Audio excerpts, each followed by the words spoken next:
low-income residents across the state are receiving the benefit that they are paying into. And I want to emphasize that every owner and every renter that is receiving this service has already paid into Mass Save, and we are just bringing them the benefit that they've invested in. Welcome to Building Well, Sustainable Homes, Equitable Communities, your new podcast from New Ecology. Join us as we explore real-life stories from key players in green building and community development. We'll examine exciting new innovations, highlighting practical solutions for creating more affordable, healthier, more resilient, equitable communities. We're building well together. This episode was made possible by the Mass Save Community Education Grant. This is Alina just popping in to give you some information about some acronyms used in this episode. HUD is the Department of Housing and Urban Development. DOER is the Massachusetts Department of Energy Resources. And BERDO is the Buildings Emission Reduction and Disclosure Ordinance. Thanks. Hello, and welcome to the Building Well podcast. I'm Michelle Moran, Marketing Manager here at New Ecology, and I'm here today with my co-host, Alina Michaelewicz, Principal Director of Finance. Hello.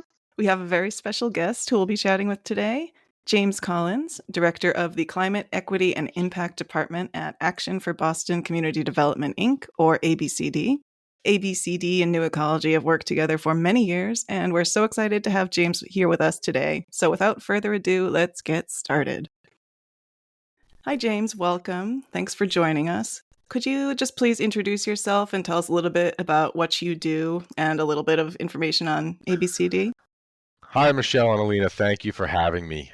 Really excited to be here today. My name is James Collins. I'm the Director of the Climate, Equity, and Impact Department at ABCD. ABCD is a large social service anti-poverty nonprofit. We have a myriad of services that we provide low-income residents in the city of Boston, Greater Boston, Mystic Valley. And included in those services is our energy programs, formerly known as our energy programs, now known as our programs in our Climate, Equity, and Impact Department, ranging from energy efficiency, decarbonization. I've been at ABCD since 2010, working in the energy programs, starting out as a program assistant, moving into the multifamily program, which started right around 2010. I moved into that program around 2012, and then started to oversee all of our statewide programs as lead vendor for Eversource in the income eligible sector of Mass Save in around 2018. And our programs span across the Eversource territory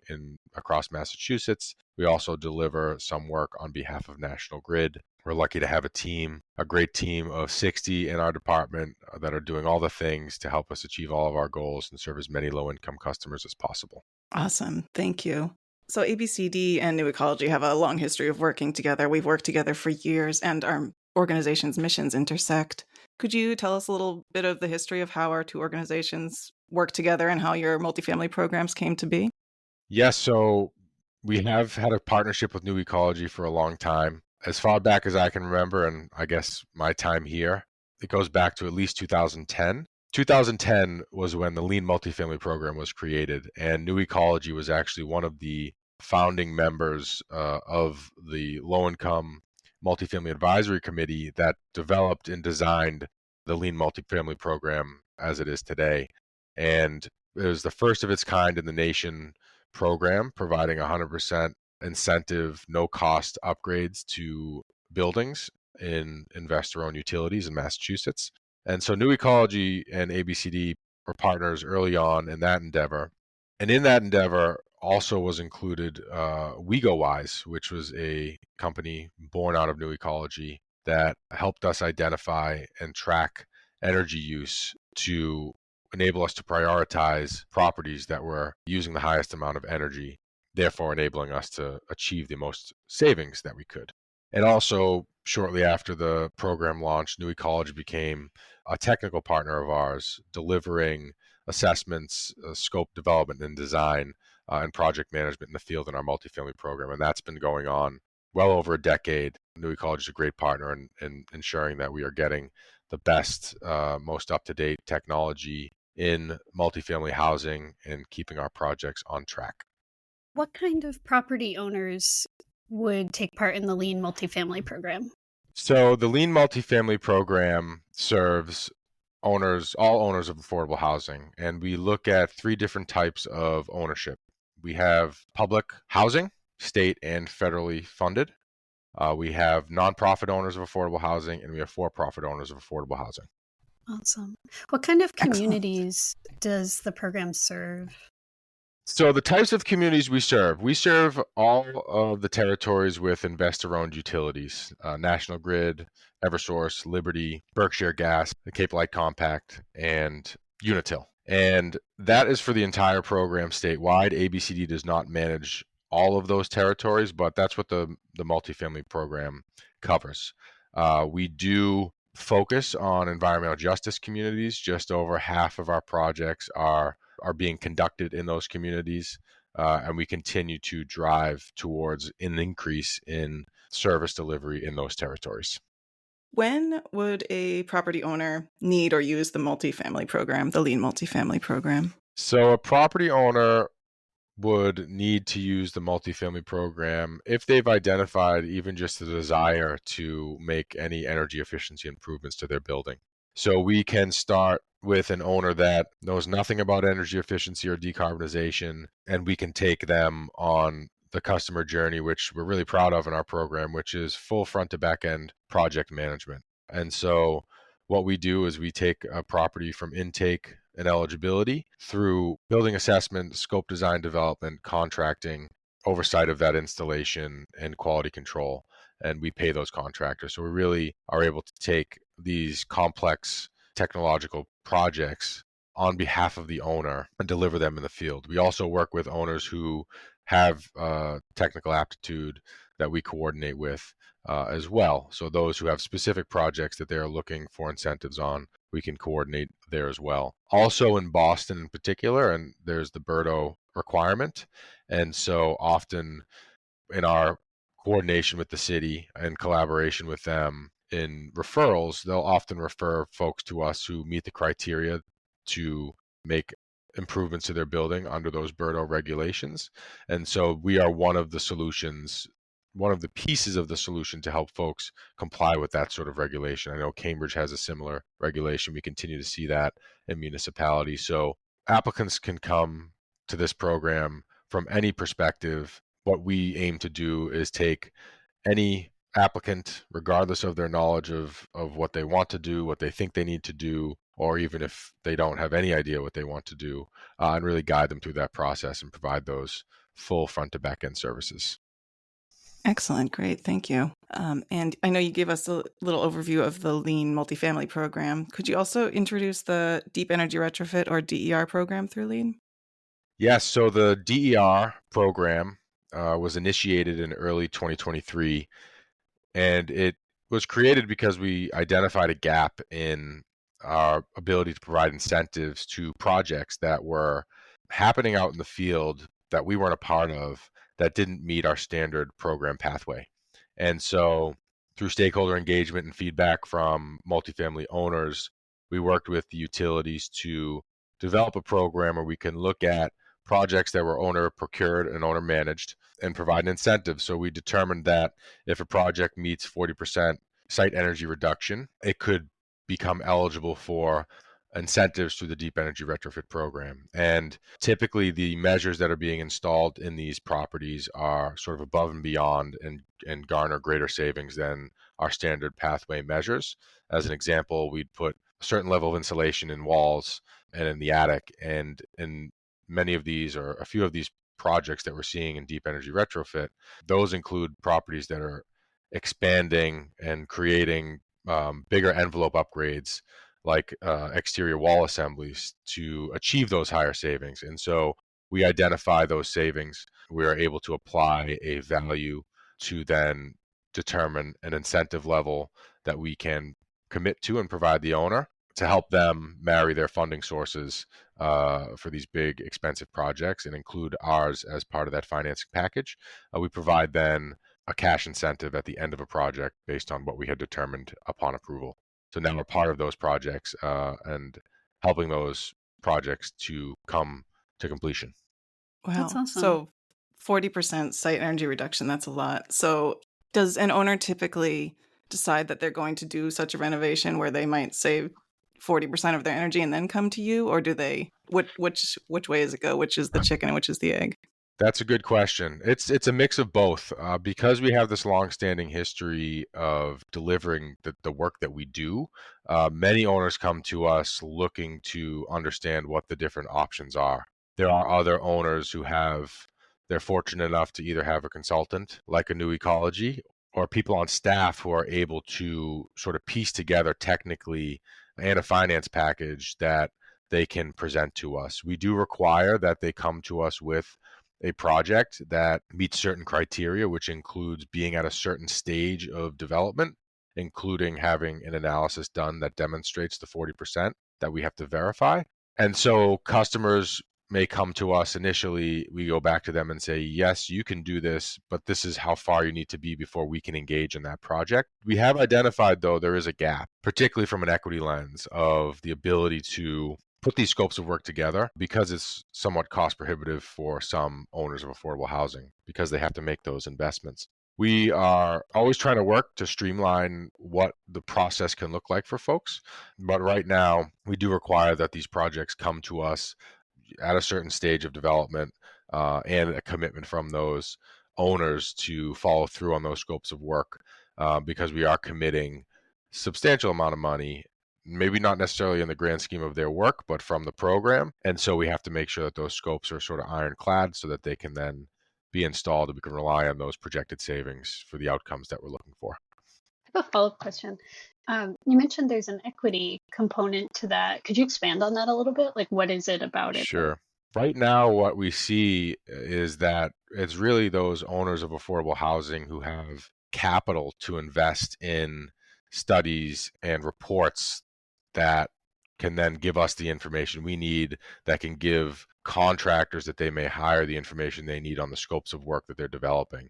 And so there's an upfront cost in doing those things. The state has tried to step in by helping to build and provide funding for some projects to be able to get to that stage. DOER has a decarbonization program that they're deploying now. Right now, the costs of those sort of front-end components is not covered by the program. We do offer funding for a technical study that still needs to be done after a scope has been created. So those owners of naturally occurring affordable housing or maybe nonprofit owners who don't have a staff or an energy engineer on staff may not be pursuing the deep energy retrofit pathway yet because of those upfront costs. Again, the PAs, the program administrators, continue to look at ways to support the program. It's really only a year, 18 months old, and so we've been developing it after we launched it. So continually trying to improve. Part of it also is ensuring that those owners know that there's a pathway. And the other component to this, which is interesting and why we continue to evolve, as the 3-year plan is being developed or being finalized for this next upcoming 3-year plan, there's a component of decarbonization which isn't explicitly named in the DER pathway, but just about every project that we see incorporates customers moving from gas to some sort of heat pump. And so as we look at this next 3-year plan, we have incorporated gas to heat pump retrofits in the plan, which may not require an owner of naturally occurring affordable housing to go on the deep energy retrofit pathway because we may be able to achieve similar savings through our standard pathway as that continues to expand.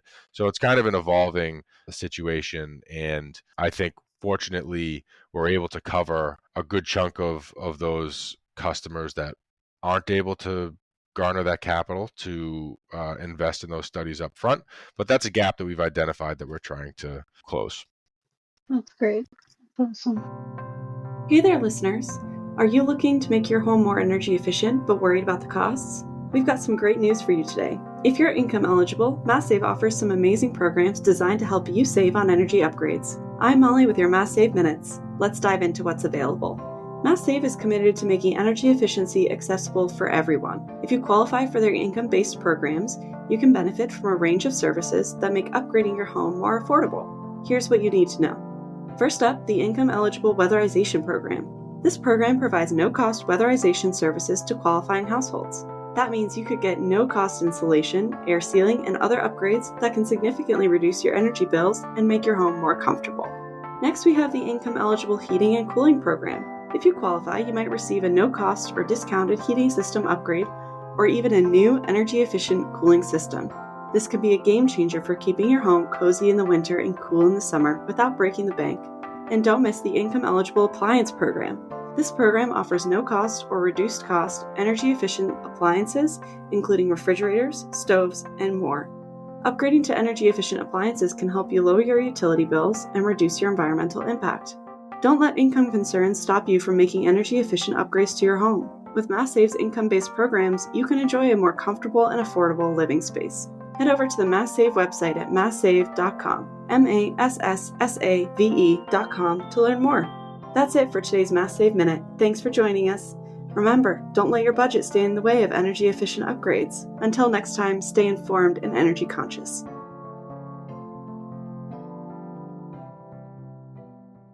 What does a typical multifamily project look like from end to end through the LEAN program? So I'll start with how a project comes through eligibility. We have our Lean multifamily website, which is pretty user-friendly, and we have a team of 2 dedicated just to processing our applications. And so at ABCD, on behalf of all the PAs, all the utilities, we are the central intake and referral mechanism. And so a customer comes to us, submits their documentation for eligibility, which includes both some building information as well as utility information, as much as they have, account information and usage if they have that, as well as the eligibility criteria. And so once a customer is deemed eligible, they go to what I'll call the implementing agency. So ABCD, as I mentioned, is the lead vendor for Eversource. We are also a vendor for National Grid in certain territories throughout the state, Boston, greater Boston area. We have a sister agency, Action Incorporated, who's the lead vendor for National Grid, and a couple of other smaller agencies across the state who are the lead vendor for the other PAs. And so if it's a project that's run by ABCD, we will get those projects referred directly to our team. If it is a project that's overseen by another agency, ABCD refers that customer to that agency, and the agency then moves forward on the next steps. Those next steps are really dependent on if we've engaged with the customer before, but I'll play this out as a new customer. We communicate with the customer, set up a site visit, conduct our site assessment to establish existing conditions, and then we will look at our package of standard measures, including building envelope, HVAC, lighting, and we have some other opportunities in units that we look at, like refrigerators and appliances, to determine if we can swap those out. We then develop that scope of work that fits within our program technical specs, and this is happening in the background. We also run a cost effectiveness analysis, which is required for our program to ensure that what we are providing for upgrades fits within our sort of rubric. And generally, our suite of measures will fall into a cost effectiveness, will be cost effective. What we sometimes do see is if there's a building that's already very efficient, there may not be as many opportunities for us to participate or to provide services. So once we have that scope of work identified, we then present that to the owner for their approval. Once an owner approves of the scope, we are either already engaged with the contractor or will assign a project to a contractor to deliver those scopes of work. Sometimes it's multiple contractors if there are multiple trades. Oftentimes it's one contractor that covers many of those trades. There may be additional site visits if the project is big enough that triggers our bid requirements. So there may be those additional bid walkthroughs to refine design of systems, or if a second site visit is needed to verify an existing condition that maybe wasn't addressed in the initial assessment, that may happen. And so those vendors are then deployed to install the measures in the field. And then we provide, depending on the scope of work and the need, in-process inspections and then final inspections on that work to close those projects out. And then ideally, those customers are just starting to see a decrease in energy use and some dollar savings after that. How long does that process normally take? It sounds like a lot of steps, but I'm sure it's... Well, so the timeline for customers to receive services varies. So ideally, we're moving through the application within 6 to 8 weeks. It depends on how Mhm. complete the application is, what the eligibility criteria or documentation we're using is, how accessible Mhm. that information is. So that has a timeline attached to it. Yeah. There is a timeline for scheduling the assessment. Mhm. So that also, depending on the size of the property, Mhm. the availability of the owner, the needs of the owner to be on site if they want to, or just to grant us access, that coordination can sometimes take some time. I'll assign maybe 6 to 8 weeks to that as a long time for that to happen. And then when we come into scope development, these are construction projects, right? And some of them are Yeah. large. So we, depending on what permitting looks like and how fast we're able to do an analysis, if a scope gets changed because of, we missed something or something was added, there's a period there which can also take a number of weeks. And then the actual installs, some of those take a few days. If we're swapping out windows, those can take maybe a number of weeks. So it depends on how invasive the work is. If it's standard work, that again can happen in a couple of days. What we do see though is if we look at a project cycle, it can be 6 months, from really application to completion. And we also have to be mindful of the seasons. So when we are in the winter months, it can be more challenging to retrofit HVAC. There's requirements on maintaining adequate heat. And so we have to make those considerations on the timetables as well.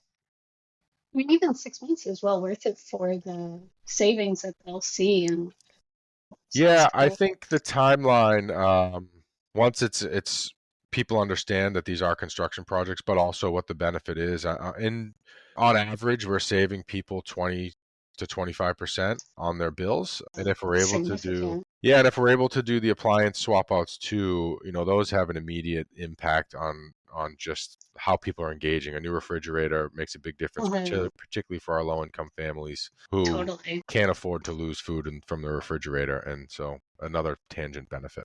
That's great. Thank you. Great, thank you. So let's get to the elephant in the room. Is this really free? And if it is free, how is it free? Yes, it is free. I've spent the last decade of my life convincing people to accept free things. And vendors like New Ecology, who's out there every day working with us to make sure low income residents across the state are receiving the benefit that they are paying into. And I want to emphasize that every owner and every renter that is receiving this service has already paid into Mass Save, and we are just bringing them the benefit that they've invested in. That's great. Excellent. So, how does a resident experience the work that you do? You had mentioned, some non-energy benefits, but are there others? So there are. I mean, we are, particularly in the multifamily program, that's a question we often get asked because unlike in the 1 to 4 family program where an owner has little incentive to make upgrades to their building because it would be the renter that would get the benefits and the savings. In our multifamily program, it's almost switched where renters may not see the full benefits of the program and owners may see greater benefit. And it's not always the case. So I mentioned refrigerators. There are instances, of course, where renters pay their own utility bills where they're going to see a reduction in their costs. Particularly, we have this portion of the program called the AMP program, Appliance Management Program, where we go into every unit and assess all of their appliances, the refrigerator, if they have a dehumidifier, if they have an air conditioner, if they have a certain type of washing machine. We look at those and the established thresholds, and if they meet the threshold for replacement, we'll fully replace at no cost all of those items, which has an immediate impact on their electric bill. We also educate customers on how they use their electricity in those AMP assessments. And so we're able to provide that benefit to those customers. Additionally, and we saw this in a project in Hyde Park, Riley House. It was a project where we installed many measures, new HVAC, we did lighting, and a few other things there. And what we realized and what we've identified as a major benefit to this work is that when we do these upgrades at no cost and then have the subsequent savings, and even if those savings are going to an owner who is paying those bills, that goes right to that owner's bottom line. And so they're able to address other things at the property, maybe capital improvements or deferred maintenance that they haven't been able to address by realizing those energy savings that they then address. And at Riley House in particular, It's an elderly housing property. And with the savings that they achieved, they were able to renovate the common room in the building. And it was really the first time where residents were able to convene inside in one area and really That's great. enjoy their neighbors. So we see those benefits. And of course, as we look at it in the greater context, our low income customers now are, in a way that they couldn't before, participating in solutions for the climate crisis that we're in. So we're able to include them in the fight against climate change and hopefully empower them to continue to think about that. That's awesome. On that line, are there any initiatives where people who aren't necessarily property owners might be interested in using, for example, renters or other non-property owners? So as I mentioned, in terms of eligibility, sometimes you use the utility discount rate as a mechanism to qualify a building for these retrofits. It's often the case that we run into customers who could be on the discount rate who are not enrolled. And so as part of our outreach and intake, we have facilitated customers enrolling on the discount rate. We have a direct line to the utilities and help those customers get to the utilities to enroll. If you're on a categorical benefit, we can share that list. You are able to automatically enroll in the discount rate. And it's not always the case that someone has a utility account. Sometimes it's in the owner's name. Oftentimes it is in the resident's name, particularly their electric account. And those discounts can be pretty steep. They range between 30 and 40% discount on their energy bill. And so we encourage folks to do that. It's part of the education that we provide if they do pay their own bill. In fact, National Grid just introduced a tiered discount rate, which provides discounts up to 70% for the lowest income Wow. earners. That's a lot. That's awesome. Yeah, it's fantastic. It's going to take a little bit of time to roll out, but that's happened. They introduced a heat pump rate. So they're going to have a heat pump rate as well as, I believe, Unitil. So there are other benefits to engaging with our program. And one other benefit that doesn't fit everyone but can is that ABCD and CAP agencies like us throughout the state administer the fuel assistance program. And fuel assistance is a direct benefit program that has a little bit different income criteria. It's similar, but it requires a separate application. But that can really help with customers, particularly in the heating season, cover some of the cost of their heat. And benefits range every year, but those are conducted as a direct payment to utilities or even oil and deliverable fuels, depending on what type of fuel source you have. So there are definitely additional benefits that come beyond just the building upgrades that we do, where we can at least introduce or facilitate customers to receive those benefits. That's awesome. Every bit helps. Mm-hmm. James, as we're wrapping up here, do you have any closing thoughts that you'd like to part with? Thank you again for having me. This is really, really exciting. Been looking forward to doing this. I just want to make sure people know, the question was asked, is this real? Is this really free? Visit www.leanmultifamily.org. Put in an application if you think you qualify. We really want to make sure that we're reaching as many low-income customers as we can all throughout the state. And no matter where you are, you can always reach out to us. And if we aren't the right program for you, we can at least point you in the right direction. We are looking to achieve all of these big goals of energy reduction and greenhouse gas reduction. We're a piece of that. We want to empower folks to become a piece of that as well. And we're here to provide those services. So don't hesitate to reach out. Thank you so much. Great, definitely. Thank you. leanmultifamily.org, folks. All right. So thank you so much, James, for joining us today. We learned a lot and it was really interesting. And hopefully all of our listeners will go ahead and check out Lean and ABCD and the work that you do. Thanks for joining us. Thank you both. A huge thank you to today's guest, James Collins from ABCD, and also a special thank you to Elizabeth Crotscheid and Aiko Miller from ABCD for helping us to plan and research this episode. We couldn't have done it without you.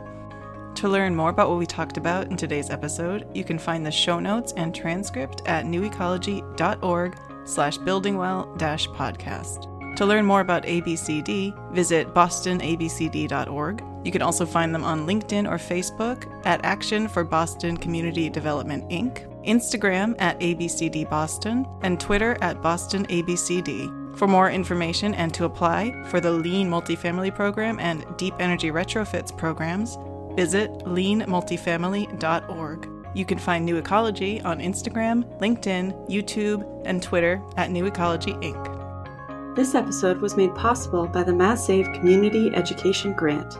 The Season 1 Building Well Podcast Committee at New Ecology is led and organized by Alina Michaelevich and Michelle Moran, with Molly Kraft and Michael Abdelmessi.